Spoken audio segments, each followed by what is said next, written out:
ഭാഗത്തേക്കാണ് നമ്മൾ പോകുന്നത്. കിച്ചൺ നല്ല വലുപ്പമുള്ളൊരു കിച്ചണാണ് കേട്ടോ. ഗ്യാസ് വയ്ക്കാനുള്ളൊരു ഏരിയയാണ്.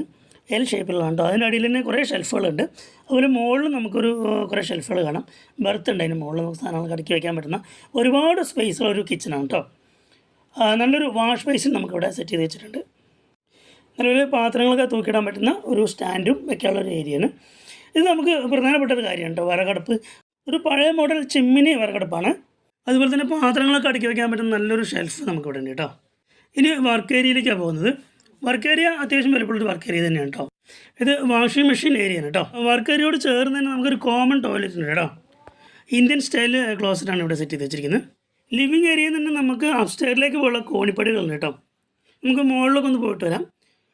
ഇത് കോർണർ റൂമാണ് കേട്ടോ. നിലവിലിപ്പോൾ ആസ്പെറ്റോസ് ഷീറ്റ് വെച്ചിട്ടാണ് അത് കവർ ചെയ്തിരിക്കുന്നത്. നമുക്ക് വേണമെങ്കിൽ വാർക്കാനുള്ള സൗകര്യമുണ്ട്. അപ്പോൾ എന്തായാലും നമുക്ക് അപ്സ്റ്റെയറിൽ തന്നെ നമുക്കിവിടെ പുതിയ റൂമുകൾ എടുക്കാനുള്ള